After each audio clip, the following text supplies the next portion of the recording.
Olá, estimada serva, seja muito bem-vinda para esse nosso momento de reflexão em torno da Palavra de Deus. Estamos seguindo uma ordem de mulheres da Bíblia, estamos estudando os exemplos que elas nos deixam para a nossa vida e assim, através do exemplo delas, tirar lições para o nosso dia a dia.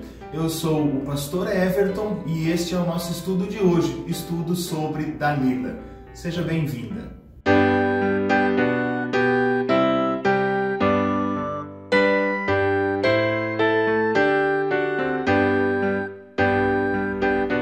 Aproveito também para saudar os leigos e os jovens que estão nos assistindo neste momento. Certamente também nós, leigos e jovens, temos muita lição a aprender através do exemplo de Dalila, de Sansão e de Dalila. Eu aproveito também para parabenizar as servas aniversariantes da semana. Amanhã, dia 14 de maio, está de aniversário a Fabiana Munsberg e no dia 17 a Edilene Scheid dos Santos. Parabéns, que Deus as abençoe grandemente. Nós iniciamos a nossa reflexão em nome do Pai, do Filho e do Espírito Santo.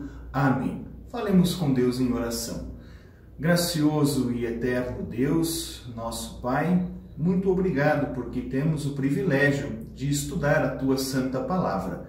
Permita-nos fazê-lo com atenção e dedicação, devoção e louvor neste momento. Em nome e por amor de Jesus. Amém. O tema do nosso estudo hoje, prezadas servas, é Dalila. Se você quiser conhecer um pouquinho mais da história desta mulher, eu recomendo você pegar a sua Bíblia e ler, depois do nosso estudo, o texto de Juízes, capítulo 16. Se você preferir também, dá um pause no vídeo, lê o texto bíblico para depois voltar ao estudo bíblico, fique à vontade. Aliás, para nós podermos conhecer a história de Dalila, nós precisamos também relembrar a história de Sansão. Quem foi Sansão e quem foi Dalila? Então vamos lá, a história de Sansão começa a ser registrada em Juízes capítulo 13, um pouquinho antes então de a história de Dalila começar. Sansão é filho de Manoá, da tribo de Dan. Sansão se torna um dos juízes do povo de Israel. Naquele tempo, depois de Josué, a terra de Israel foi liderada por juízes. Esses juízes julgavam as questões do povo, mas eram também juízes militares que ajudavam o povo nas conquistas daquela época. Um outro detalhe que é muito importante para a compreensão do nosso texto é que depois de Josué, quando o povo se afastou de Deus, Deus havia dito que não mais expulsaria os povos estrangeiros da terra de Israel. Então, a partir dali, o povo de Israel precisaria conviver pacificamente ou não com os povos que antes deles habitavam ali. Nós temos na história de Israel diversos juízes: Otoniel, Débora, Gideão, Jefté e aqui no nosso caso o texto, o juiz Sansão. Quando a esposa de Manoá fica grávida, os israelitas já estavam sendo dominados havia 40 anos pelos filisteus. E aí então Deus suscita no meio daquele povo um juiz a fim de libertar o povo desse domínio dos filisteus. Então Sansão é levantado como um juiz do povo de Israel. Há uma característica bem peculiar na vida de Sansão, que ele é um nazireu. Nazireu desde o nascimento. O voto de nazireu era um voto de completa dedicação a Deus. Um nazireu era completamente dedicado a Deus. O voto de nazireato poderia ser um voto por algum tempo, por algum período, ou, no caso de Sansão, seria um voto para a vida inteira. De acordo com a Bíblia, o nazireu possuía algumas características e ele precisava observar essas características a fim de que o seu voto fosse válido diante de Deus. Por exemplo, um nazireu não poderia tomar vinho, nem cerveja ou qualquer outra bebida feita a partir da uva. Outro detalhe interessante, um nazireu não poderia cortar o seu cabelo. E a gente vê que no caso de Sansão, a força dele estava justamente no seu cabelo. Um outro detalhe, um nazireu não poderia ter contato com nenhum animal morto, nem mesmo um ser humano morto, a fim de não se contaminar. Ele precisaria ficar puro, purificado durante todo o período do seu voto de nazireu. Este é o Sansão que nós encontramos, um juiz, um nazireu. Agora nós temos uma outra personagem, e esta se chama Dalila, que é, aliás, o objeto do nosso estudo e reflexão nessa tarde. Quem é Dalila? A Bíblia traz poucas informações dessa mulher.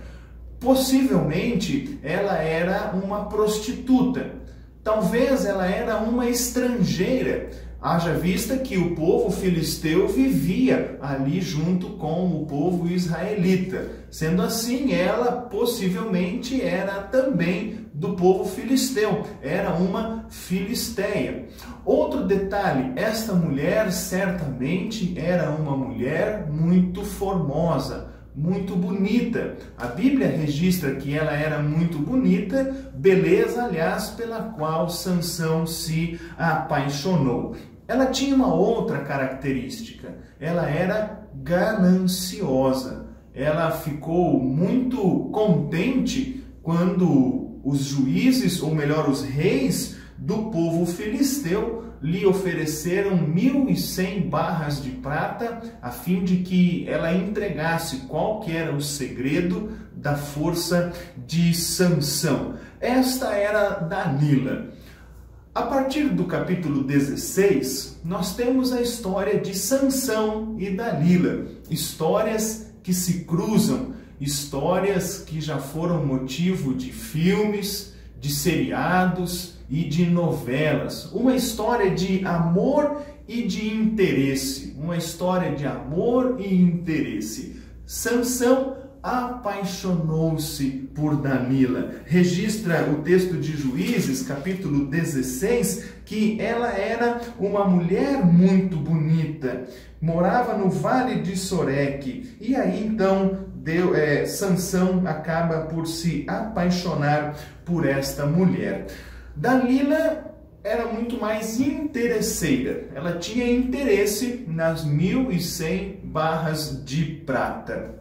Por isso, por 3 vezes, Dalila chega até Sansão para lhe pedir qual que era o segredo da sua força. Imaginemos o jogo de sedução entre Dalila e Sansão, e Dalila querendo com muito carinho tirar essa informação de Sansão, querendo que ele contasse qual que era o segredo da sua força. Sansão, por 3 vezes, mente para ela, engana ela, fala que a força está...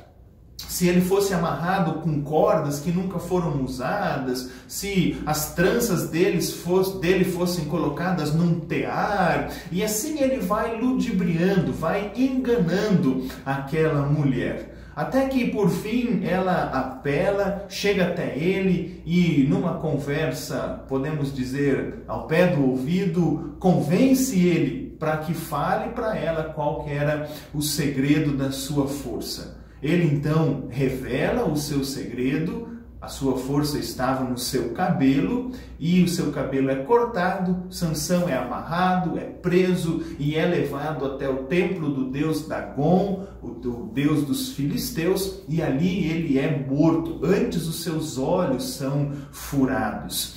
Uma coisa interessante é que Sansão, ao final da sua vida, quando estava amarrado no templo do deus Dagon e o povo filisteu festejando em volta dele, ele ora para Deus pedindo que uma última vez Deus dê para ele forças, e ali então, empurrando as colunas do templo, derrubando o templo, ele mata, registra a Bíblia, muito mais filisteus do que durante toda a sua vida. Na sua morte, ele matou muito mais filisteus do que durante toda a sua vida. Se você quiser mais informações sobre este casal tão controverso, eu recomendo que você abra então a sua Bíblia e leia posteriormente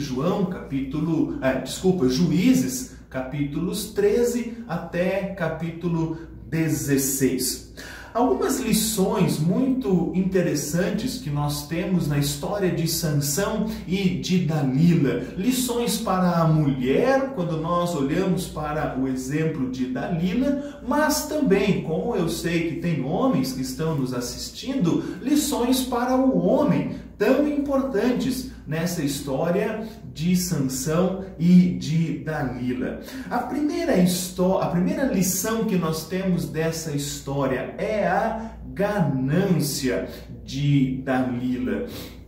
É verdade que muitas vezes a ganância entra no lar cristão a partir do homem que quer sempre mais, que quer melhorar a sua condição de vida, que quer trocar de carro, que quer ter novas posses, de repente uma casa na praia, no campo, um apartamento, um investimento, uma segurança para o final da sua vida, e isso causa e acaba trazendo muitas vezes para dentro do lar a ganância. Mas é verdade também que tantas outras vezes a ganância entra dentro do lar através da mulher que quer ter um bom status, que quer ter boa riqueza, boas joias e muitas outras coisas.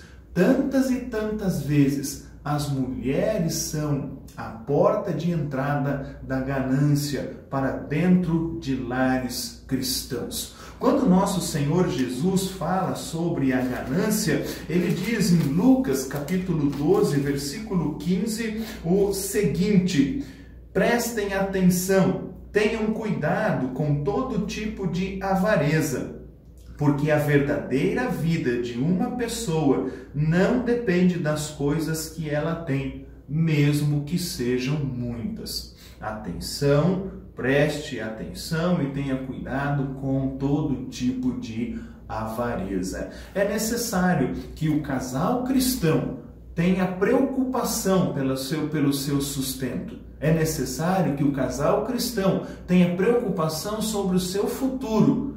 Mas é necessário que o casal cristão não se torne ganancioso.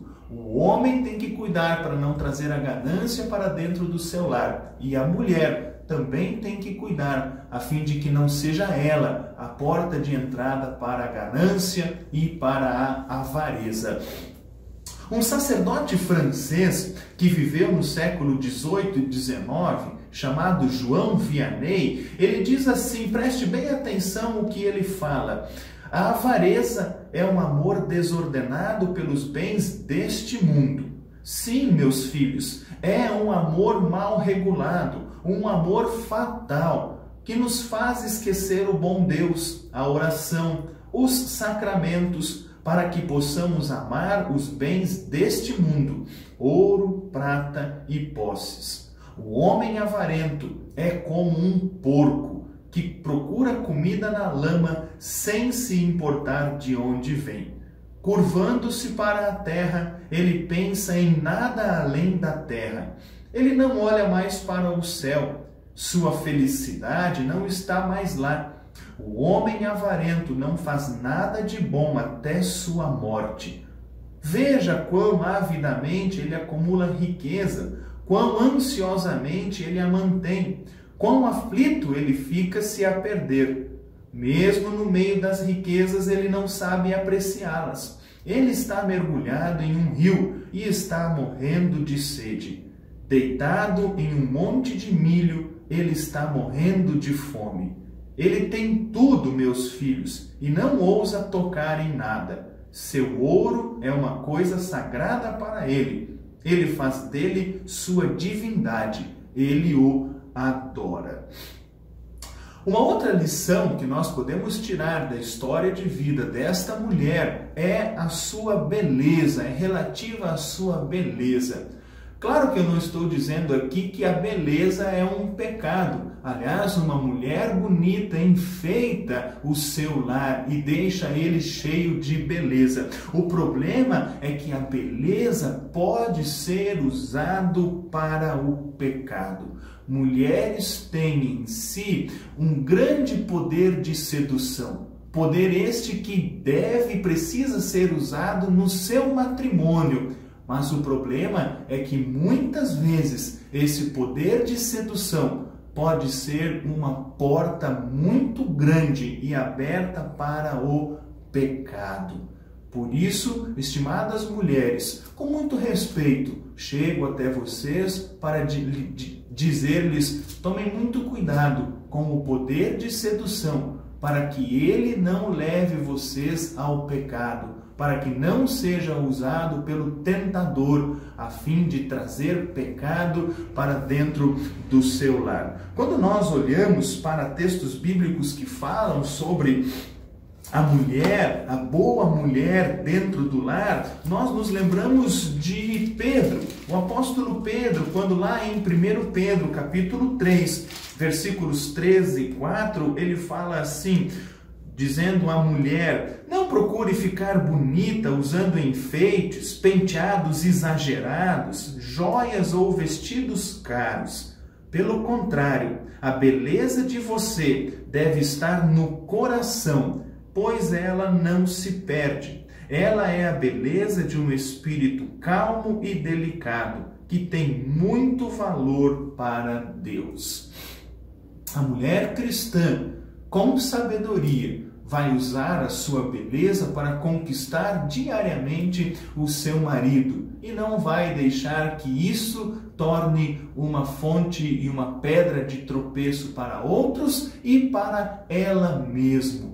Claro que a mulher precisa e deve, assim como o homem, se vestir bem, se cuidar e deixar assim que o seu lar seja mais perfumado. Mas isto não pode, de forma alguma, ser motivo de tropeço para si mesmo e para as outras pessoas. Veja que Dalila tropeçou na sua própria beleza, sendo ela uma mulher muito formosa, sendo a formosura a fonte dos seus lucros, pois era possivelmente uma prostituta. Ela deixou-se levar por isso e acabou trazendo ruína para si e para todo o seu povo. Ainda falando sobre uma boa mulher, uma mulher adornada, enfeitada com os enfeites da beleza correto, olha o que nós lemos em Provérbios, capítulo 31, que fala sobre este aspecto. Lá no versículo 30, no final já do livro de Provérbios,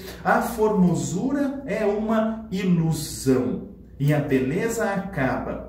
Mas a mulher que teme o Senhor Deus será elogiada. Portanto, mulheres, tragam para dentro do lar de vocês o temor a Deus, a sabedoria que enriquece, a verdadeira sabedoria. Como nós temos homens nos assistindo, eu me reporto também a eles. Claro que o ensinamento de Sansão pode ser aplicado também às mulheres. Mas, homens, muita atenção ao que eu vou falar agora. Qual foi o principal pecado de Sansão? O apetite sexual. Ele deixou-se levar pelas paixões deste mundo.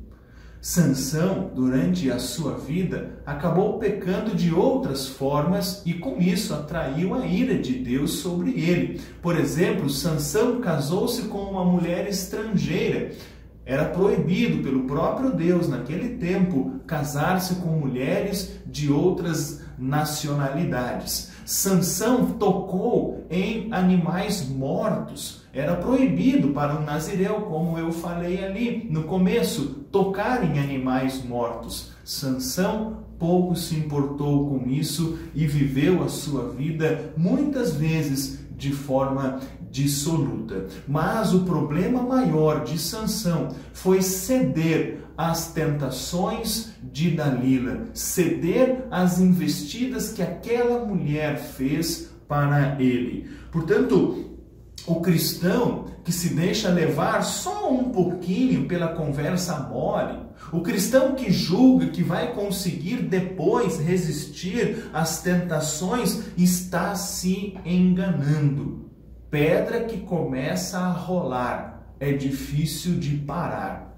Sansão brincou com fogo. Sansão deixou-se levar pela conversa mole daquela mulher.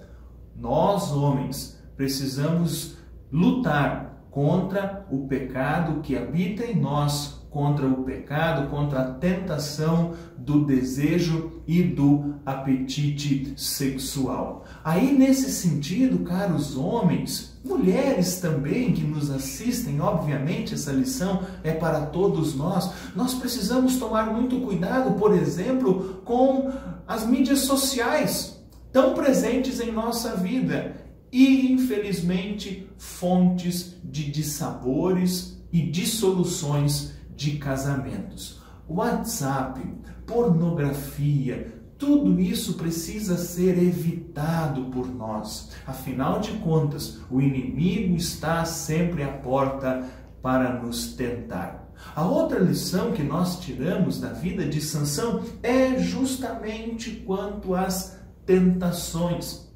Vejam vocês que o inimigo conhece muito bem aquilo que é o nosso ponto fraco.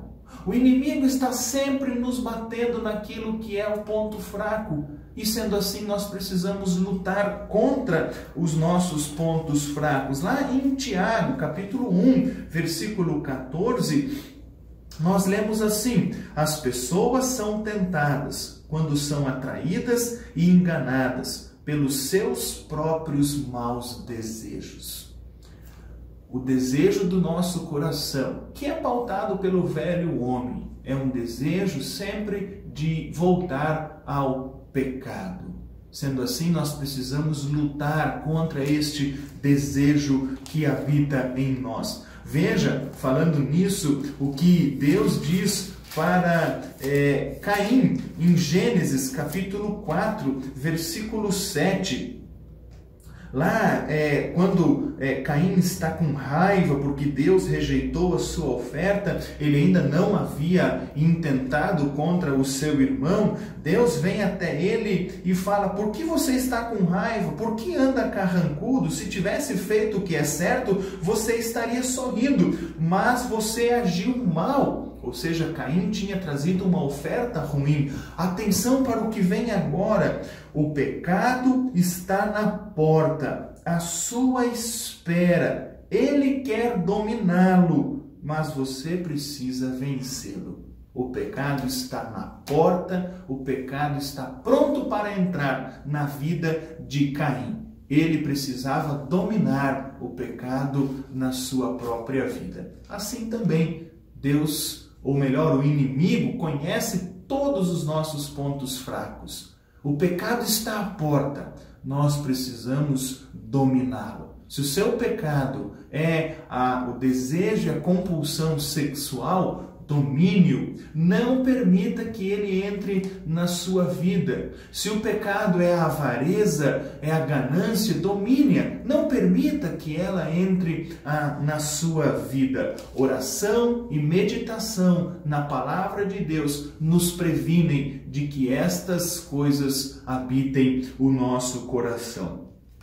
Quando nós olhamos para o final da vida de Sansão, ali a gente encontra também uma grande lição. Deus não havia abandonado aquele que sucumbiu às tentações.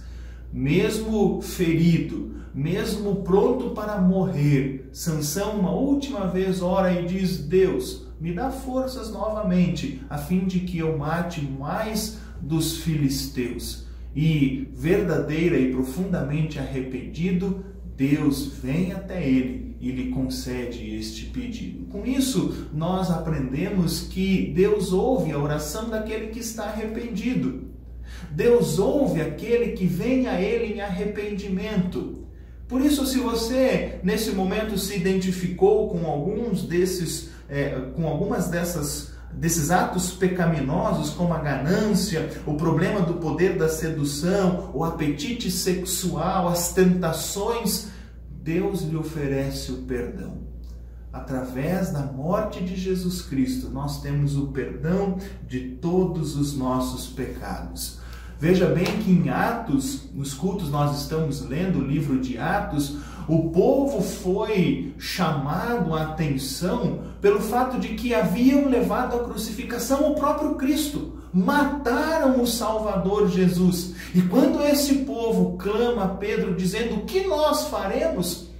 Eles ouvem de Pedro: arrependam-se, arrependam-se e sejam batizados para o perdão de todos os seus pecados. No Salmo 130, os versículos 4 e 5, nós lemos uma verdade consoladora, quando nós lemos assim: mas tu nos perdoas e por isso nós te tememos. Eu aguardo ansioso a ajuda de Deus, o Senhor, e confio na sua palavra. Quando nós chegamos em sincero arrependimento diante de Deus, temos o perdão de todos os nossos pecados. Que Deus nos abençoe, que Ele esteja com cada um de vocês na vida todos os dias, a fim de que consigamos lutar contra as tentações do inimigo. Amém.